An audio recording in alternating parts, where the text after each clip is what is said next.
मैं खुश रहूँगी, सबल रहूँगी और सशक्त रहूँगी, और तुम जो रास्ता दिखलाओगे उधर ही चलूँगी। लेकिन एक बात बताओ चंदर, मैंने ब्याह कर लिया और वहाँ सुखी ना रह पाई, फिर उन्हें वह भावना उपासना ना दे पाई, और फिर तुम्हें दुख हुआ तब। हेलो दोस्तों, नमस्कार। स्वागत है आपका द ओल्ड स्ट्रीट में। आप सुन रहे हैं धनवीर भारती जी का प्रसिद्ध उपन्यास गुनाहों का देवता। इसके कुछ पार्ट मैं पहले पढ़ चुकी हूँ और आज शुरू करते हैं इसका अगला पार्ट। चंदर ने घास का एक तिनका तोड़कर कहा, देखो सुधा, एक बात बताओ। अगर मैं तुम्हें कुछ कह देता हूँ और उसे तुम मुझे को वापस कर देती हो तो कोई बहुत ऊंची बात नहीं हुई। अगर मैंने तुम्हें सचमुच स्नेह या पवित्रता या जो कुछ भी दिया है उसे तुम उन सबके जीवन में ही क्यों नहीं प्रतिफलित कर सकती जो तुम्हारे जीवन में आते हैं, चाहे वह तुम्हारा पति ही क्यों ना हो। तुम्हारे मन में अक्षय स्नेह भंडार के उपयोग में इतनी कृपणता क्यों है? मेरा सपना कुछ और है सुधा। आज तक तुम्हारी सांसों के अमृत ने ही मुझे यह सामग्री दी है कि मैं अपने जीवन में कुछ कर सकूं, और मैं यह चाहता हूँ कि मैं तुम्हें वह स्नेह दूँ जो कभी घटे ही नहीं। जितना बांटो उतना बढ़ता जाए, और इतना मुझे विश्वास है कि तुम यदि स्नेह की एक बूंद दो तो मनुष्य क्या से क्या हो सकता है। अगर वही स्नेह रहेगा तो तुम्हारे पति को कभी असंतोष क्या हो सकता है। और फिर कैलाश तो इतना अच्छा लड़का है और उसका जीवन इतना ऊंचा है कि तुम उसकी ज़िंदगी में ऐसी लगोगी जैसे अंगूठी में हीरा। और जहाँ तक तुम्हारा अपना सवाल है, मैं तुमसे भीख मांगता हूँ कि अपना सब कुछ खोकर भी अगर मुझे कोई संतोष रहेगा तो यही देखकर कि मेरी सुधा अपने जीवन में कितनी ऊंची है। मैं तुमसे इस विश्वास की भीख मांगता हूँ। छी, मुझसे बड़े हो चंदर, ऐसी बात नहीं कहते। लेकिन एक बात है, मैं जानती हूँ कि मैं चंद्रमा हूँ, सूरज की किरणों से ही जिसमें चमक आती है। तुमने जैसे आज तक मुझे संवारा है, आगे भी तुम अपनी रोशनी अगर मेरी आत्मा में भरते गए तो मैं अपना भविष्य भी नहीं पहचान सकूंगी। समझे? समझा, पगली कहेगी। थोड़ी देर चंदर चुप बैठा रहा, फिर सुधा के पाँव से सिर टिकाकर बोला, परेशान कर डाला 3 रोज से। सूरत तो देखो कैसी निकल आई है, और बैसाखी को कुल 4 रोज़ रह गए हैं। अब मत दिमाग बिगाड़ना, वे लोग आते ही होंगे। बिनती, दवा ले आ। बिनती उठकर चली गई तो सुधा बोली, हटो, अब हम घास पर बैठेंगे। और घास पर बैठकर वह बोली, लेकिन एक बात है, आज से लेकर ब्याह तक तुम हर अवसर पर हमारे सामने रहना। जो कहोगे वह हम करते जाएंगे। हाँ, हम यह जानते हैं, चंदर ने कहा, और कुछ दूर हटकर घास पर लेट गया और आकाश की ओर देखने लगा। शाम हो गई थी और दिन भर की उड़ी हुई धूल अब बहुत कुछ बैठ गई थी। आकाश के बादल ठहरे हुए थे और उन पर अरुणाई झलक रही थी। एक दुरंगी पतंग बहुत ऊंचे पर उड़ रही थी। चंदर का मन भारी था, हालांकि जो तूफानों परसों से उठ रहा था वह ख़त्म हो गया था, लेकिन चंदर का मन अभी मरा मरा हुआ सा था। वह चुपचाप लेटा रहा। बिनते दवा और पानी ले आई। दवा पीकर सुधा बोली, क्यों चुप क्यों हो गए चंदर? कोई बात नहीं। फिर बोलते क्यों नहीं? देखा बिनती, अभी अभी क्या कह रहे थे और अब देखो इन्हें। सुधा बोली, हम अभी बताते हैं इन्हें, बिनती बोली, और ग्लास में से थोड़ा पानी लेकर चंदर के ऊपर फेंक दिया। चंदर चौंक कर उठ बैठा और बिगड़कर बोला, ये क्या बदतमीजी है, अपनी दीदी को यह सब दुलार दिखाया करो। तो क्यों पड़े थे ऐसे? बात करेंगे ऋषि मुनियों जैसे और उदास रहेंगे बच्चों की तरह। वाह रे चंदर बाबू, बिनती ने हंसकर कहा। दीदी, ठीक किया ना मैंने? बिल्कुल ठीक, ऐसे ही इनका दिमाग ठीक होगा। इतने में डॉक्टर शुक्ला आए और कुर्सी पर बैठ गए। सुधा के माथे पर हाथ रखकर देखा, अब तो तू ठीक है? हाँ पापा। बिनती, कल तुम्हारी माताजी आ रही हैं, अब बैसाखी की तैयारी करनी है। सुधा के जेठ आ रहे हैं और सास। सुधा चुपचाप उठकर चली गई। चंदर, बिनती और डॉक्टर साहब बैठे उस दिन का बहुत सा कार्यक्रम बनाते रहे। चंदर को यह देखकर बड़ा संतोष था कि सुधा अब ठीक हो गई है। बैसाख पूनों के एक दिन पहले से ही बिनती ने घर को इतना साफ कर डाला कि घर चमक उठा था। यह बात तो दूसरी है कि स्टडी रूम की सफाई में बिनती ने चंदर के बहुत से कागज़ बुहार कर फेंक डाले थे, और आंगन धोते वक्त उसने चंदर के कपड़ों को छींटे से तर कर दिया था। इसके बदले में चंदन ने बिंती को डांटा था और सुधा देख देख कर हंस रही थी और कह रही थी, तुम क्यों चिढ़ रहे हो, तुम्हें थोड़ी देखने आ रही हैं हमारी सास। बैसाखी पूनम की सुबह डॉक्टर साहब और बुआ जी गाड़ी लेकर उनको लिवा लेने गए थे। चंदर बरामदे में बैठकर बाहर अखबार पढ़ रहा था और सुधा अंदर कमरे में बैठी थी। अभी 2 दिन से उसे बहुत दब दब कर रहना होगा। वह बाहर नहीं घूम सकती थी क्योंकि जाने कैसे और कब उसकी सास आ जाए और देख ले। बुआ उसे समझा गई थी कि उसे एक गंभीर आज्ञाकारी लड़की की तरह बुआ उसे समझा गई थी और उसने एक गंभीर आज्ञाकारी लड़की की तरह मान भी लिया था और अपने कमरे में चुपचाप बैठी थी। बिंती कढ़ी के लिए बेसन फेंट रही थी और महाराजिन ने रसोई में दूध चढ़ा रखा था। सुधा चुपके से आई, किवाड़ की आड़ से देखा कि पापा और बुआ जी की मोटर आ तो नहीं रही है। जब देखा कोई नहीं है तो आकर चुप्पे से खड़ी हो गई और पीछे से चंदर के हाथ से अखबार ले लिया। चंदर ने पीछे देखा तो सुधा एक बच्चे की तरह मुस्कुरा दी और बोली, क्यों चंदर, हम ठीक है ना, ऐसे ही रहे ना, देखा तुम्हारा कहना मानते हैं हम। हाँ सुधी, तब तो हम तुमको इतना दुलार करते हैं, लेकिन चंदर एक बार आज रो लेने दो, फिर उनके सामने रो नहीं पाएंगे और गलत। लेकिन चंदर आज एक बार रो लेने दो, फिर उनके सामने रो नहीं सकेंगे। और सुधा का गला रुंध गया और आंखें छलछलाई। छी सुधा, चंदर ने कहा।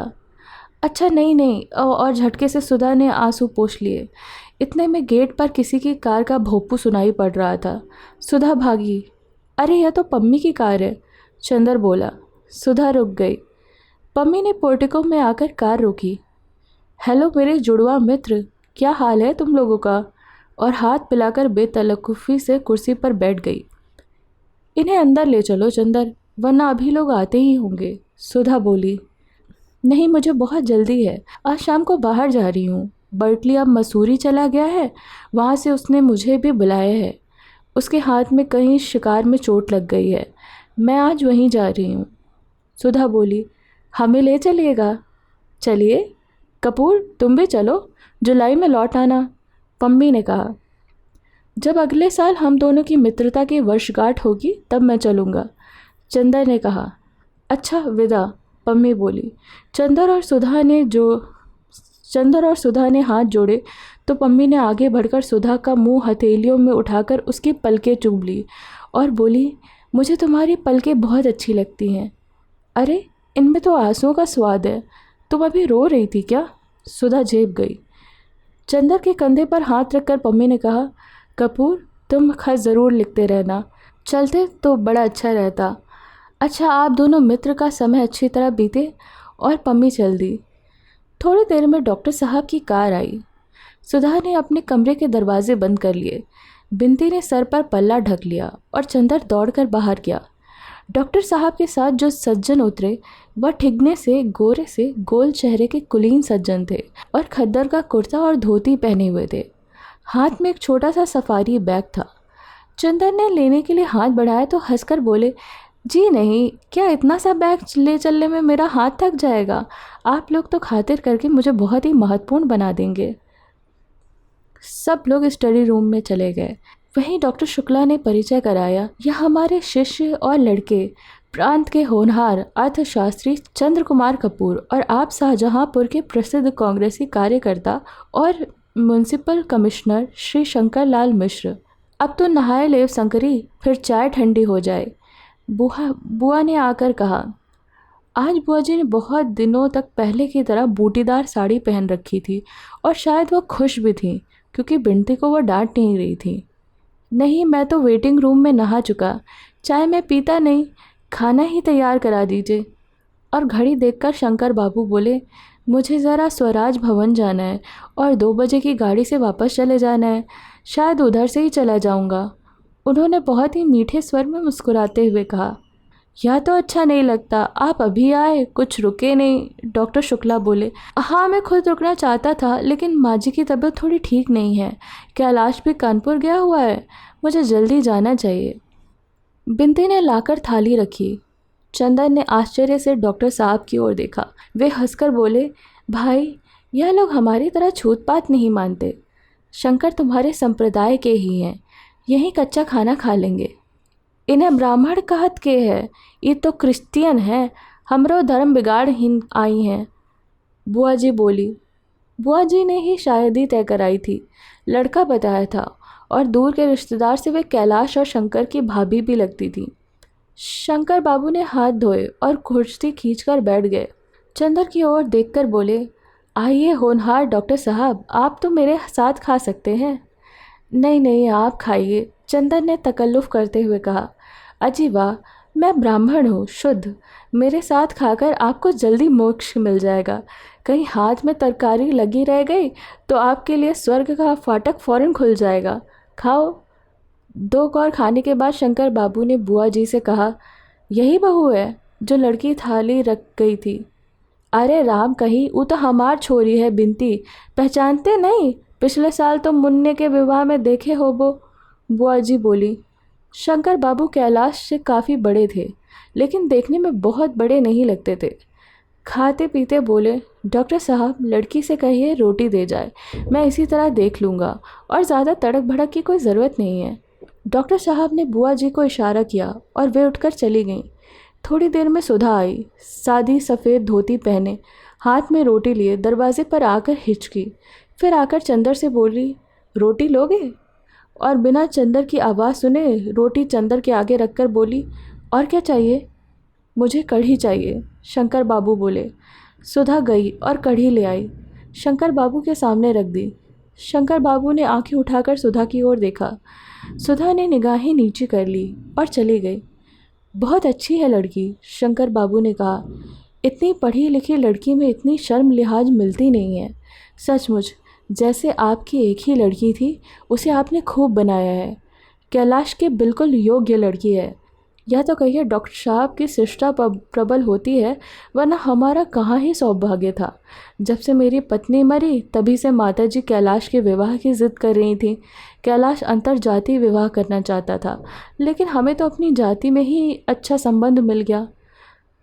तो तोहरे अबहिन कौन सा बहुत उम्र हो गई, तू काहे नहीं बहुरिया ले आवत? सुधा के अकेल मन नहीं लागी, बुआ जी बोली। शंकर बाबू कुछ बोले नहीं, खाना खाकर हाथ धोए और घड़ी देखी।